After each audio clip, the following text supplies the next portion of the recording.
What's up guys, hope you're all doing well. Today I wanted to talk about an unused monster and sequel idea for the 7th film in the Godzilla Heisei series. This is what we know about the unmade concept for Godzilla vs. Deep Sea Life.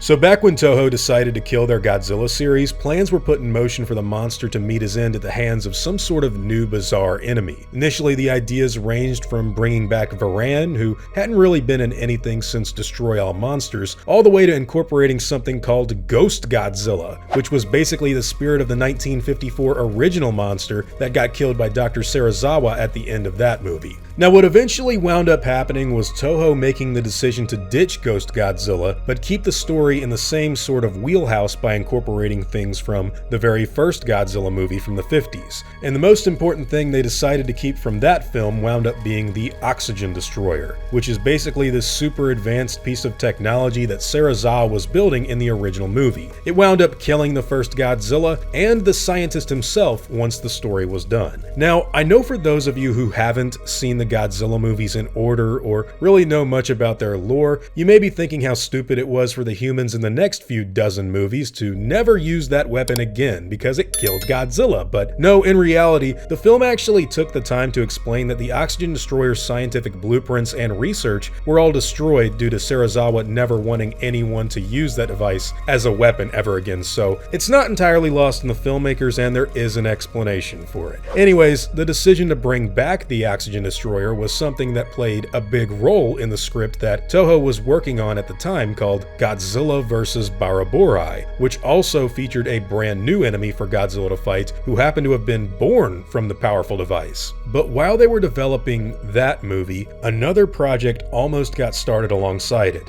The origins for the project known as Godzilla vs. Deep Sea Life begin here, with concept artist Kaoru Kamigiku submitting a mock-up of a gigantic Titanosaurus-looking monster that could have been the main creature in that film. The idea was for Godzilla to encounter this massive underwater combatant during the film and have it seriously challenge him during its plot. G-Force, the team associated with stopping Godzilla in the Heisei movies, would try to put an end to both monsters by using the Oxygen Destroyer that I mentioned before, which I guess could have finally been replicated and rebuilt after over 30 years of its absence. Now, we don't really know too much about the monster or really what kind of abilities it would have had in this film, but the concept artist depicts the animal as being pretty dragon-like in appearance, and in my opinion, I really do think Titanosaurus from Terror of Mechagodzilla could have been an influence on the design once you take into account that that monster was also the final new creation for Godzilla to fight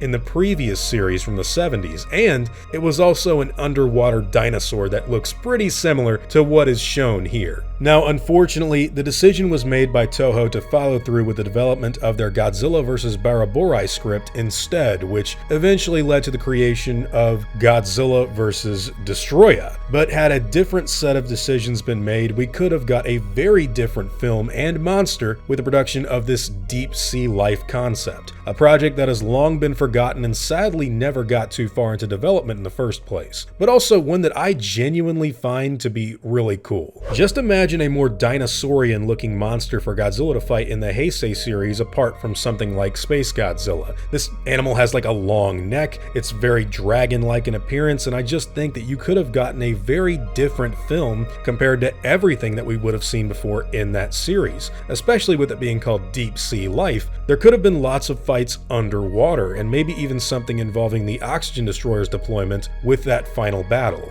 Anyways guys, these are all just my own thoughts on the subject matter. What do all of you think about this abandoned idea for the final film in the 90s Godzilla series? And how do you think it would have turned out had they committed to it? Now, whatever your own thoughts and opinions happen to be, I'd love to hear them in the comments down below.